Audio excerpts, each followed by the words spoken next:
What's going on? Good people. Hope everybody's doing well on this Tuesday. Hope everybody is doing well on this day that the Lord has made. Still got my cough drop in my mouth, so hope that doesn't impede on us too much. But let's get going. The momenters are joining and gathering and getting in place, and that's a beautiful thing. Mr. Knotts, good morning to you. IG, Miss Joy, good morning to you. Out here on IG. Miss Joy, thank you for sharing. Thank you for sharing. Thank you for sharing. Not Des, Valerie. In the building. I'm in the building. That's right. Thank you. As you guys continue to join on IG, let's get over here. Narissa say y'all ain't gonna do this. Narissa Sanders, number 1 in today. Valerie Benjamin, she coming for her spot back. Number 2 in today. LaShonda Johnson, number 3 in today. Look at my sister-in-law, Kimberly Fuller, made the top 5. What? Number 4 in today, and Miss Janet Sanders. The Sanders family is still tag teaming y'all. She is number 5 in today. Blessings on you guys. Get this roll call done. Kawana Bigelow, good morning. Rufus Hobson III, good morning. Miss Barbara Williams Gray, good morning. Lady Ernestine Long, good morning. Miss Gwen Parsons, good morning. Trina Hooks, good morning. LaShonda Johnson, thank you for the tags. Latoya Wilson, good morning. Nicole Richardson, good morning. DeAndre Richardson, good morning. Renee Steele, good morning. Miss Joy Miller, good morning to you as well over here. Val, good morning over here. Lena Kelly, good morning. Shinway Herbert, good morning to you, family. Latasha Long, good morning. Carol Hines Williams, good morning. Miss Wileen Nilly, good morning. Tanya Simpson, good morning. Miss Ashana Hinton, good morning. Lena Cofield, good morning. So folks are still gathering, still joining us. Noel, good morning. I saw you join. Tantan, good morning to you. I see you join.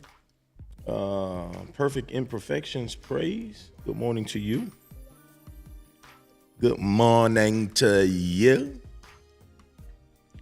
All right, let's get going. If you haven't already, share this, tag somebody, at some of your followers, or all if you feel compelled to share me with your connections. Whatever you feel comfortable doing, it will be of great help to boost this platform. Man, we started yesterday a conversation that's going to really, I believe, reposition us and motivate us and shake us a little bit to be more productive. I believe that this is the fruit of this month is our productivity. Whether it's productivity based on your impact, your input, being more productive and more consistent with your input, or whether it's productivity of getting back to activity period based on an event. And so there are a few angles that we're dealing with. We started yesterday this series, Overcoming Almost. And we've been looking at that word almost as just not a supporting word to a continuing thought, but a word that stands alone as being a definitive action. Making sure we don't live a life of almost. Making sure we don't allow the effects of almost to grip us as we move forward. Because that word can be paralyzing. It can be hindering. It can creep up on us. Good morning, Ron, all the way from Texas. Andrea Austin, good morning. Reagan Dennis, good morning. Kim says, you had me in tears yesterday. Wow, your topic for this month is something dear to my heart. Kim, that means a lot to me. That means a lot to me because I really was wrestling with whether this would be appealing enough for the masses. You know, this may be an intimate talk for a specific conversation, but I'm learning. Wow. Pastor Bates, good morning to you, sir. Lisa Corpening, good morning to you, my dear sister. I'm learning that this community is, I'm not even going to use the word dwindling because we still have a great number, but it's forming into something. For the first year or so, it was this thing that it was a wave and it was momentum and you know, people were excited about the idea, but just like anything else, what remains is what forms into the ministry of it. And I'm getting to this group. There's a group of you that are consistently here every month because this has become part of your lifeline. It's become part of your growth mechanism. It's become part of your a tentacle that's really cultivating who you are, and in this is you are part of the assignment, you know. And I'm getting okay with that number. You know, when you build in anything, you want to see it grow and get massive and you know, see God blow his hand on it. But you know, I still believe that may be in the cards. But what I'm learning is whether it's, you know, the 40, 50 people that embrace this every month, God is depositing something in you and transforming you into something amazing. And I hold that with high regard. And so even if it's only for you each month, I'm committed to it. I'm committed to you. So that means a lot to me. Miss Barbara, the remnant, that's a powerful statement. Tramika, good morning, dear. So let's get on. Kim, you about had me messed up when you said that, but thank you. Thank you. Sometimes the teacher needs to be encouraged as well, and making sure that what they cooking is edible and it's actually good. No cook wants to have people keep eating their food and nobody say they enjoyed it or it was what they needed or what they had a taste for, what they wanted. But anyway, love y'all, man. Thank you for your support. Thank you for pushing me. Thank you for embracing this platform. And thank you for letting me be a part of your journey of transformation. I really am honored. I really am honored. Adama says, yesterday the spiritual coaching got me through it. Wow. It opened up a door I almost gave up on. But after standing outside for 2 hours to get an assignment done, wow, I met the most beautiful people and a shut door that made another way. Come on. Thank you, God, for what you gave us yesterday. Come on now. Come on. That's amazing. That's amazing. Miss Deb said it helps me get started. Amen, Deb. Miss Deb, thank you, Miss Holmes. Javen Tillman, good morning to you. Shanika Harris, good morning to you. Good morning to you, dear. All right, so we're talking about overcoming almost. Family, we're going to overcome this. We're going to overcome almost in our life. And I gave us two scriptures that I want us to hold on to. This is because our lives are not complete. And it not only speaks to God's mindset about completion, but it speaks to his devotion to completing us and the things that's pertaining to us. And so, number one, what I want you to get out of these scriptures that we read every day is that God desires and he expects things to be complete, even for he holds himself to that regard. He says you can be, listen, Philippians 1:6, let's go ahead and read the text before I get too much into it. Philippians 1:6 in the Amplified says, I am convinced and confident of this very thing, that he who has begun a good work in you will continue to perfect and complete it. In other words, he will not leave you undone. He will not leave it undone. He will not create an almost good scenario with you. But if he starts a thing with you, he's going to complete what he started. 1 Corinthians 15:58 says, therefore, my beloved brothers and sisters, be steadfast, unmovable, always excelling in the work of the Lord, always doing your best and doing more than is needed, being continually aware that your labor, even to the point of exhaustion in the Lord, is not futile or wasted. Adama, that's what you experienced yesterday. You were waiting out there for 2 hours, even at the point of exhaustion, but it was not wasted. Whew. Lord have mercy. Because everything we do is never without purpose. And so I wanted to marry these two scriptures together because you see a convincing and a confident swag to the scripture in Philippians 1:6. I'm confident and I'm convinced of this, that God who began a work in me is faithful to complete it. And so what is our stance? That first scripture is somebody's convictions to God's commitment to us. 1 Corinthians 15:58 should be our resolve or our commitment to God. That I'm going to stay steadfast, I'm going to stay immovable, and I'm going to excel in the work of the Lord that he's given me.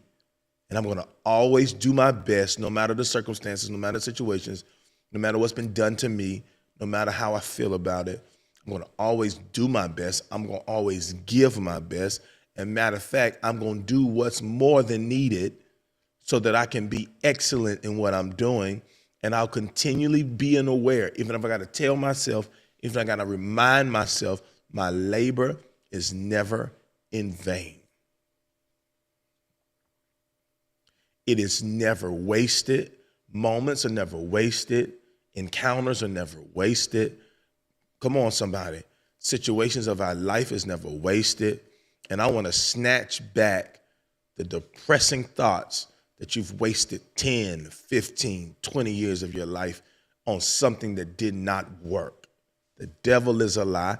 It worked in you, even if it didn't come to the completion in it. Even if its ending was not happy, your story is being still written. I felt something on that. I felt something on that. I felt something on that. Even if it didn't come together, God is still putting you together. And if he has to use those things to help build and complete you and perfect you, he is married to that idea. He's faithful to it. It's a covenant with you that he's going to make sure he always continues to work things out in you, in us. All right. So I want to continue to go today. And today I want to talk about using that foundation. I want to talk about the today, because we're still laying the foundation. And so today, it may not be a full, well, when I say full session, it will be full. We will all be full. I promise you it'll be a full meal. but I may not need all my time that I normally use an hour. I may not need all my time. Now, the Lord say otherwise, we get to talking and revelation starts to come. You know, I can expound and we'll be here, but I don't anticipate me needing all of my time today to establish what I want to establish, because I don't want anything, not because I don't have much else to say, is because I don't want anything to fight with this thought with you today. Because for the next these first few days, I'm laying the foundation and the framework of the impact and the effects and the understanding, and what we're going to talk about today, the psychology of almost, or the psychology of leaving things undone. I want us to understand what it means when we do it. Before we ever get to getting over it, you know, we're talking about overcoming almost. Before we can overcome a thing, we got to first understand the thing. And I want to deal with it in different angles, because, like I said, there are moments when almost came to you, which in other words, it wasn't your doing, but something didn't work because of something that was done to you. It was an impact that you that you experienced, that you now have to overcome because something almost was, but it ended up not being, and it's traumatic. We're going to get to that, I promise. But for the first few days, this first week rather, I want to deal with the almost that is in us. The almost that is in us. That causes us to leave things undone, that causes us to walk away from things not complete, that causes us to not really see things all the way through. And I think a lot of times we got potential laying around all around us that could be the keys and the answers to the things we're still praying for God to do. The answers may be in you finally finishing what he told you to do years ago that you laid down incomplete. So before we get to the trauma and the actions that were on us and to us, I want us to deal with the baggage that we are carrying based on our own choices and decisions. Of being okay starting something else when something else is not finished. Or not being able to carry multiple things that need your attention at the same time. So today I want to make sure we understand the philosophy or the psychology of leaving things undone. That's what we're going to talk about today. The psychology of leaving things undone, or just to tie that to our subject, the psychology of almost. Good morning, Anisha. Mike, good morning. Dez, good morning. Amonye, is that name right? Good morning to you. So almost, what's that definition we talked about? Not quite, very nearly, or just about, or close to, or bordering on. We're going to talk about the psychology of that. I want you to understand the inner workings of that today. I want you to understand what is going on when things are not completed, and why it's so difficult to function properly when those things are not buttoned up or tied up. Almost means good, but not good enough. Or almost means maybe some other time. Many times we put stuff off, maybe some other time. When is that other time going to come? The essence of this word that we're making a topic of discussion that stands alone, to have it stand alone and not just be a complimentary word. The essence of almost is the tendency to leave things undone, or experience things undone, or things that never pan out to what they should have been or that you expected them to be. The word almost signifies significantly impacts how a statement or situation is perceived, often subtly altering its meaning and consequences. So I need you to understand it suggests a close but not complete realization or fulfillment of an idea or an event. It suggests that it's a close, it looks, it's almost there, it's close, it's recognizable, but it's not finished. Good morning, Tamika Robinson. Good morning, Gwen. It's close, but it's not complete. So the realization or the fulfillment of the idea or the event had not fully happened. It means to be close, but not complete. So I need us to understand. And I'm going to make these two statements just to shock us, but I'm not going to really dig into it because that's going to stand alone on another day's teaching.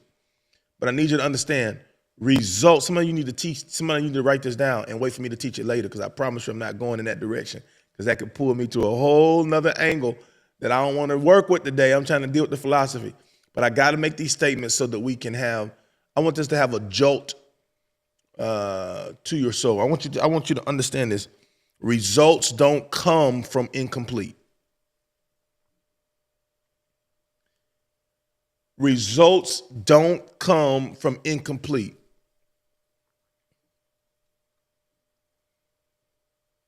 You never get full credit for your work when the work is incomplete. And a lot of us, okay, it's almost like you taking an online test, or you taking some things and you spent 2 hours on it. Okay, let me give you a good example. Again, I'm gonna be transparent. I'm put myself out there, but I'm gonna do it anyway. I got a speeding ticket. I think it was about a year or so ago, and this was a significant speeding ticket. I was like doing like 90 in the 70. Pray for me. I was trying to get somewhere, y'all. And that cop got me. And so when I got a lawyer for it, I thought I was gonna just pay my lawyer. They were gonna get it down to improper equipment, and I would just have to pay him a lot of money without even letting my insurance go up. But this time was different because the speed was over 20 miles an hour of the speed limit. I had to take a driving test, online driving school. Well, they call it like a little safety test, and the attorney's office was like, it'll take you about an hour and a half test. They made it seem like it was just this easy breezy. Do this so I can get the results for your test, and I have to take that to court to show that you have taken this initiative to have more safety, be more safe with your driving. And so I took the test, but when I got into the test, and I was mad at them. That test was not an hour. They told you it was, and they said it was about an hour or so that you would not procrastinate and take it. But once I got started in it, I only gave myself an hour and a half. So I started it doing, in between two other things I needed to do, because I thought it was only going to take an hour. So when I had a little bit of free time, I tried to get this knocked out. But when I got in it, once you got in it, you couldn't. The one I took, it was hard to come back to it. You had to go ahead and get through it. And that thing was not an hour. That thing was about 4 hours long. And I was so frustrated. And so I would be in it like 2 hours, and I was ready to stop and come back. But if I came back, I had to start over, and I wouldn't get credit for what I've already spent. And the goal was to get the completion certificate. And it's frustrating because I've already put 2-3 hours in that will never be even noticed or even counted because I don't have my certificate. And even though I put significant time in to what I was supposed to get done, nobody would recognize what I have spent until I finished. And it's frustrating because your 3 hours will not matter if you don't give it the 4 hours that it requires. And a lot of us are trying to get credit for time spent on a thing, but it ain't finished. And the benefit of the thing doesn't come from time spent. The benefit of a thing comes from things completed. Woo! So you'll never get the benefit of your time. You'll never get the benefits of your energy. You'll never even get the real understanding of what you have put into a thing until some things are finished. I don't care how many nights you stay up studying for your master's. You will never get that bump and raise. You will never get that bump in clout until you get your completion. So if you go for a year and a half in a 2-year program and go for a year and 3 quarters and fall out and quit, you can't go to your employer and say, I don't have my master's, but I did everything required except for taking the exam.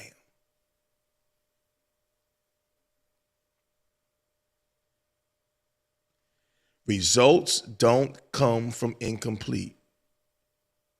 Let me say another statement. I promise, and I got to get off of this. Rewards can't come from something never realized. And I believe God sends us down paths, gives us tasks to do, gives us assignments, because he always has the reward in mind by giving the assignment. But the reward is frustrated because the assignment is not complete. And a lot of us want God to give it to us anyway. And we'll tell him, I promise I'll get it done, but go ahead and give it to me now because I need it.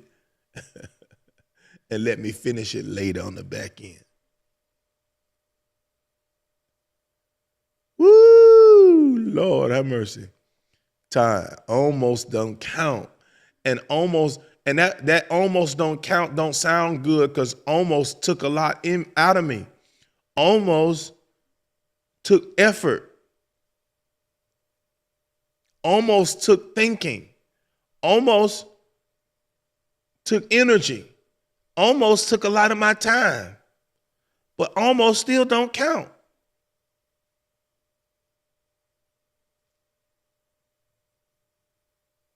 Woo. Listen, leaving tasks almost complete can lead to a phenomenon. Let's get into this thing, man. Let's go ahead and get into what I want to talk about today. Because I want us to deal with the psychology.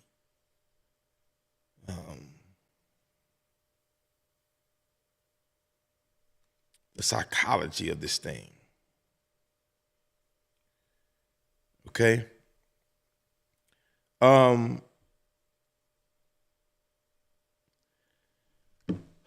Leaving things almost complete can lead to a phenomenon known as, I want to talk about this today, the Zeigarnik effect. The Zeigarnik effect. And the Zeigarnik effect is this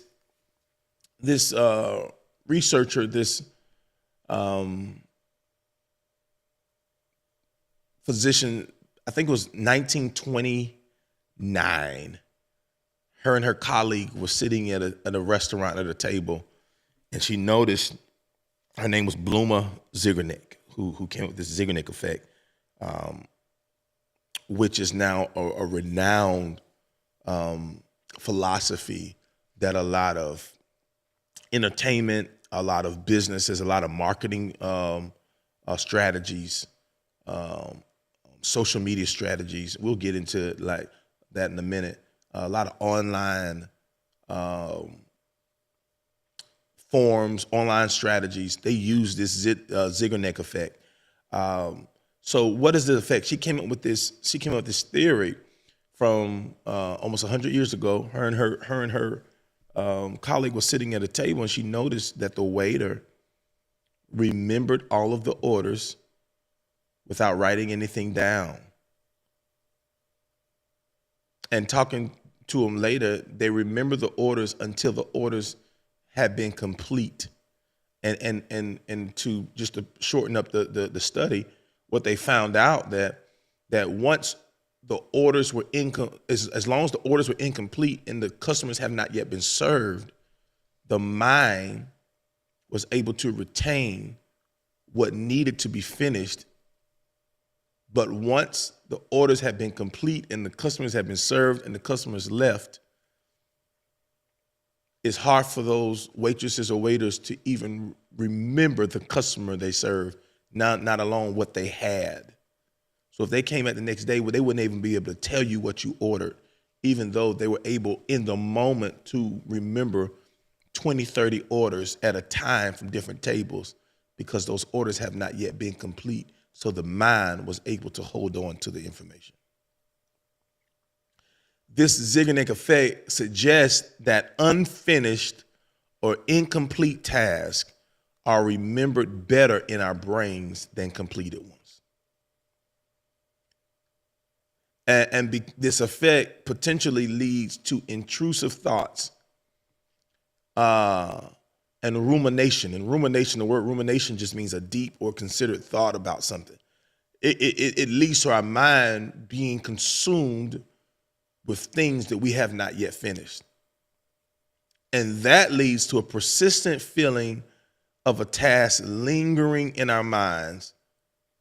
The brain maintains a higher level of focus on tension around unfinished work, making it harder to disengage. Can I tell you that's why this is the psychology behind why if you didn't finish a task or didn't complete an email or respond to an email, or if you forgot to send something to somebody on Friday, you'll think about it the whole weekend. And your mind will not be able to disengage even though you're off the clock. Because we are wired to remember things we got to do before we remember things we want to do.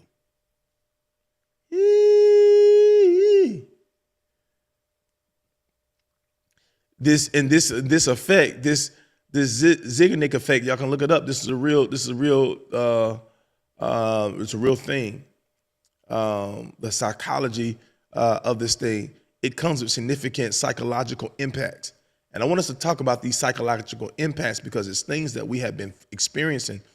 It's things that we've been fighting through. It has become clogged or muddy waters in our mind and in our motivation. And I want to give you psychology behind why. Before we ever dealing with it, I want you to understand what you're thinking and what you're experiencing and what's going on with you. So I want us to deal with that. This effect comes with significant psychological impacts. The first one is this: anxiety and stress. When we don't complete things, and when we leave things done, even though we're finished and gone, we're not finished, even though we've moved on to something else, our mind won't let it go. And the tension associated with unfinished tasks can translate into anxiety and stress. Come on. And anxiety and stress comes out in so many different ways. Hypertension, high blood pressure, gaining weight, losing weight, not eating, hair falling out, headaches, right? Muddled thinking. This tension, anxiety, and stress, it hinders productivity and overall well-being, right? Another effect of this psychologically is cognitive dissonance. What does that mean? Leaving tasks unfinished can create a sense of internal conflict where our thoughts and our actions don't align. Some of us be fussing ourselves out every day and having a fight within ourselves that nobody else can witness. Ooh. Because there's an internal conflict between your thoughts and what you actually do. And some of us bully our own self because we have a fight with it every day. Our thoughts have a fight with our actions. And it's hard to be healthy when there's violence in the house. Ah! Oh, Lord. Oh, Lord. Oh, yeah, it translates to bad nerves. It'll tear your nerves all the way up. Val. So will. You see what I'm saying? Listen, there's an internal conflict. And it's like, why won't you start? Why don't you get this done? Why is this so hard for you? God, you got to figure this out. And you're having this kind of talk with yourself. And and what it's doing, and here's going to my next point, what it's doing is it's tearing your self-esteem up. And every time you have these internal fights and conflicts internally, it lowers your self-esteem because failing to complete tasks can negatively impact our self-esteem and sense of accomplishment. I taught us a couple months ago when we were talking about the impacts of accomplishments and what they do as it relates to being a winner. Listen, all of us have to have this innate ability or need to accomplish or feel accomplished or feel like, there's such a relief when you can finally check something off your list. There's such a relief. One of my son's roommates just went over, just pledged this past week in A&T, and man, it was a hard journey. You could see it all on his face. They had a game that day, man. He was trying to juggle playing a sport with being online and going through that whole process of pledging, and he wasn't getting no sleep, and you could just see it. And the day after he crossed, the family was in town, everybody was ready to celebrate him, and old buddy was just looking. He was like, I just want to lay down and get some sleep, right? Like the exhaustion of it really took its toll. But there was this exhale that I finally made it. I accomplished it. It was hard. It's the same accomplishment when you finally get that diploma, when you finally finish that course, when you finally get that work done, when you finally get the house organized, when you finally get the certificate, whatever it's going to be, when you finally get it done. It's this sense of accomplishment that you can't explain. But when you dangle that in front of yourself, but then make yourself wait to feel it, but your body is yearning to feel it, you are abusing your mental state because you refuse to give it what it desires and innately needs. I want us to understand psychologically what's going on. And so because of that, we constantly have battles internally that leave us to be less productive. Because when your self-esteem takes a blow, right, then you start looking at tasks differently because you start feeling lower about your ability to do it. Not only do you look at tasks differently, but you'll be very guarded in taking on new tasks. And it might be a situation where people need you and that fits you, and you would love to do that, and it's probably what you need to be doing and where you need to be spending some of your time. But because of your fear of leaving another thing undone, you restrict what you're able to be involved in, and you restrict the quality of your life because your self-esteem has taken a blow, and you don't look at yourself as being able to handle and multitask in this moment because of the conflict that's been happening internally between your thoughts and your actions. Ooh.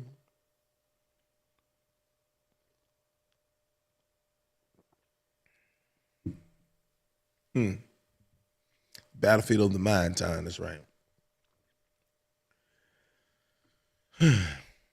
So this also impacts our productivity.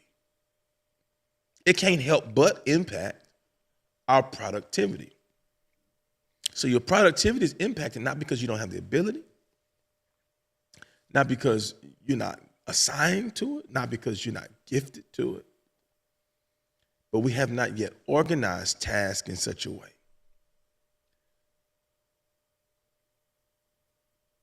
that we can complete things, check things off, and finally move on. I remember one of my managers back when I worked with COVID when I first started. She used to teach in our manager training program. She teach all the time. She used to be a big proponent. She said, she said, if you want to be efficient, always pick it up once. And this may be small. It's not. Now, of course, I know some of us are dealing with some big tasks that takes multiple things, multiple time, multiple dynamics to work. But I'm just talking about task at work. She said, don't handle paper more than once. If you handle something, and now back then we had printouts and paper. Now it's just emails, more digital, but it's the same.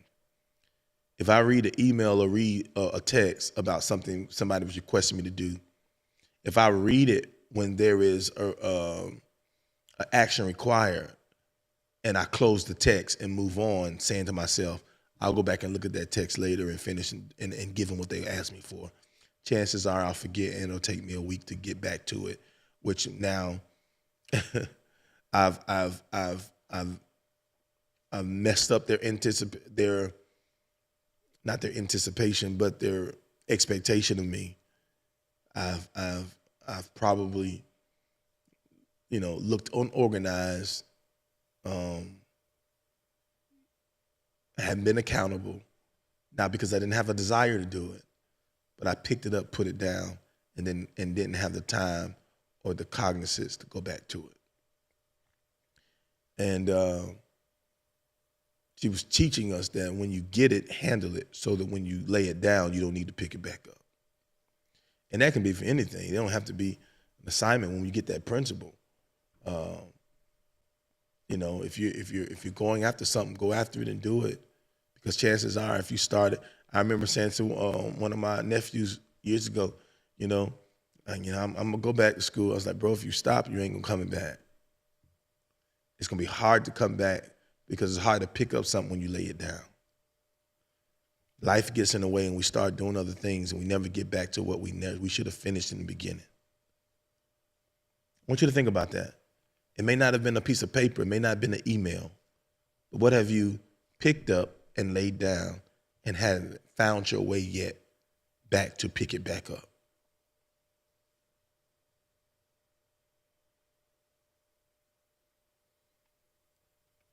What were you pursuing, laid it down, told yourself you'll come back to get it, and it's been years, and you haven't found your way back to it yet?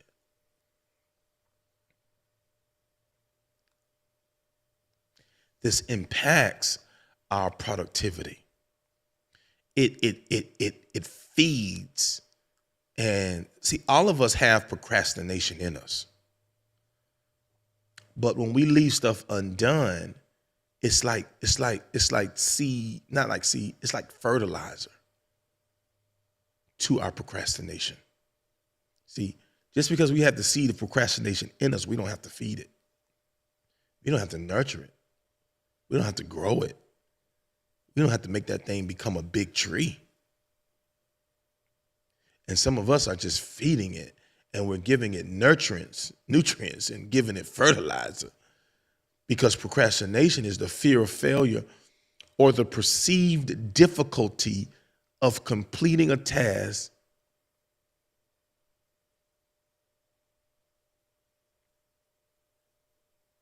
Let me say it this way about procrastination. The fear of failure or the perceived difficulty of completing a task can lead to procrastination, which further delays its completion. That's what I'm saying. It becomes fertilizer to what was already delayed. Some things that we think are hard, we wait to do.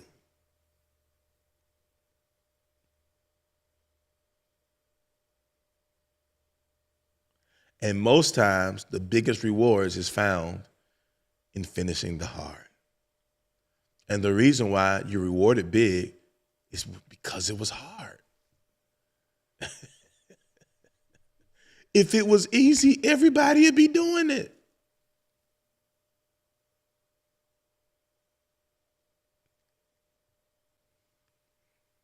People are not good because it's easy. What separates the good from the great is the ability to handle hard. And we got people in life that want to pray that hard turns easy. We want to pray that hard goes away. We want to pray that hard is manageable. We want to pray that hard doesn't take much effort, when we need to pray for God to help us handle hard better.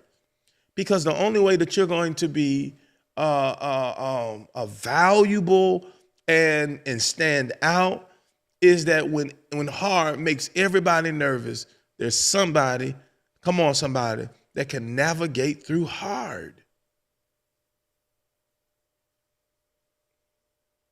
And a lot of us procrastinate, we look at it and we walk away, and we look at it and we keep going, and it's in our mind and it ain't going nowhere, and we look at it again and we keep moving, and we done looked at it and it's become months, and the months become years, and the years becomes a career, and we keep looking at it and saying when.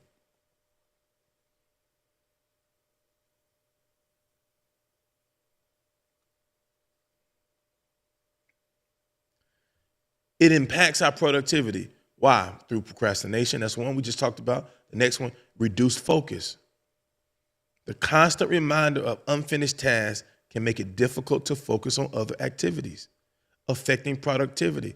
That's why you can't focus on the things you got to do and need to do, because you can't let go of the stuff you ain't done yet.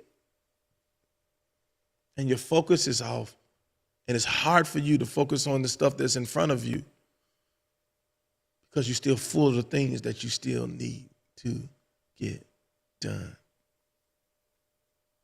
And because of this, it ushers in this, impaired decision-making.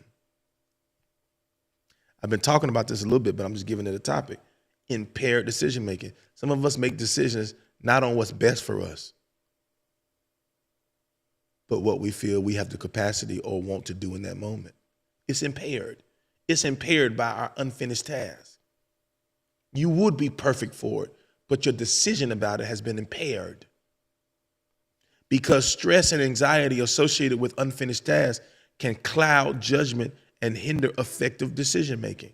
And so we say no to stuff that was supposed to bless us because we couldn't prioritize it in the clutter of unfinished tasks. Well, let me sip.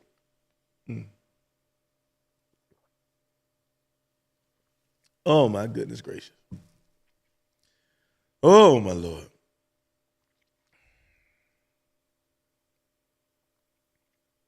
So let's wrap this up. I just want to, that's what I'm saying. I told you today, I just want you to chew on this. I want this to really minister to you today. I want you to really think about it.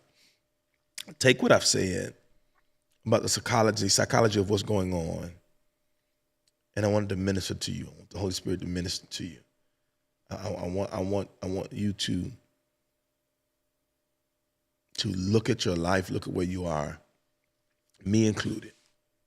Because as I was talking, God was showing me the things that I keep walking by in my mind, knowing it needs my time and attention. But then I give an excuse to make it sit there a little longer and wait. I ain't exempt from this. But we all got to deal with the almost. Because when you still have almost completion in you, the result will be almost successful. Almost potential to be rich. Almost dreams coming true. Because the things that's going to birth that it's still almost done.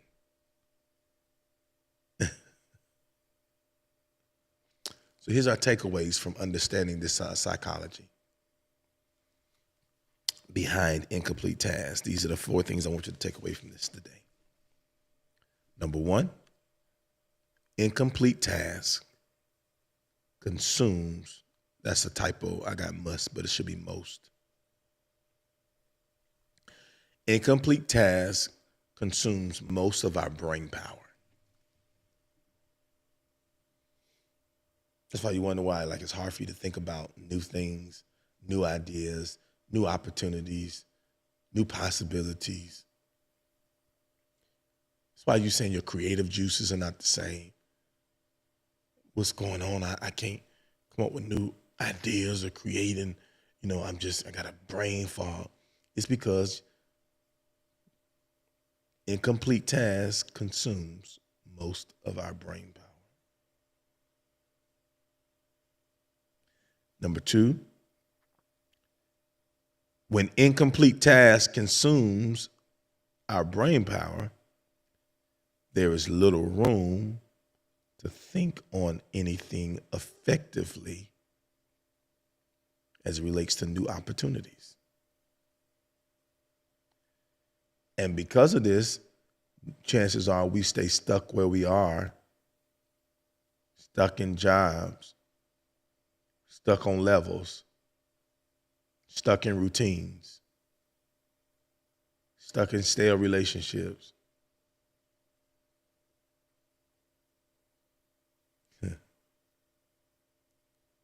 Stuck in places because you can't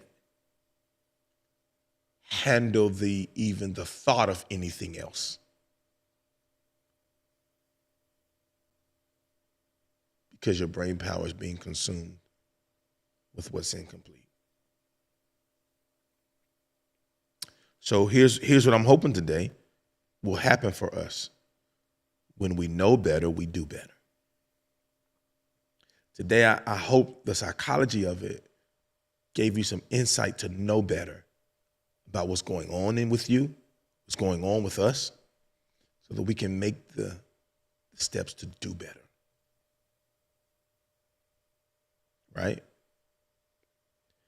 And here's the last statement I want to leave you with. And hopefully this makes sense. I wrote it down this way because this is the way it fell in my spirit. Get it done frees you to do better. Now, I use get it done as an air quote, but it can be probably the best way to say it is getting it done frees you to do better. But I said get it done because I want to get it done and get in your spirit. Get it done. What is it? Get it done. What's lingering? Get it done. What you've been on pause with for so long? Get it done. Because when you get it done, it frees you to better do. Getting it done frees you to better do. You can't be better in the doing. And when I say better do, that's the things that's coming. That's the things that's in front of you. That's the things that's for you. That's the things that's next. That's the thing that's going to be your rewards. Those are the promotions. Those are the excelling moments. Those are the soaring moments. Those are the thriving years.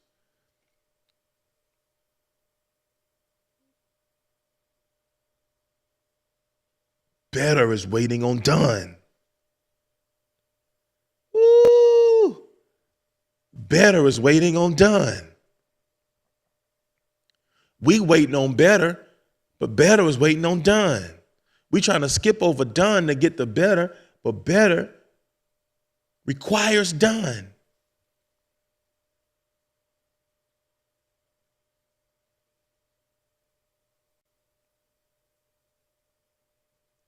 And we have stayed in almost too long. No. We shifting to done. Because we're about to experience better. This is your word for the day. fact that you're watching me, the fact that you're listening to me is a sign that God is not finished with you. He gave you a new day, and with that new day came a new mercy. Take what he gave you and win what's in front of you. Winners win. That's who you are. So go be who you are. Do what you do. We'll see you in the morning. Peace.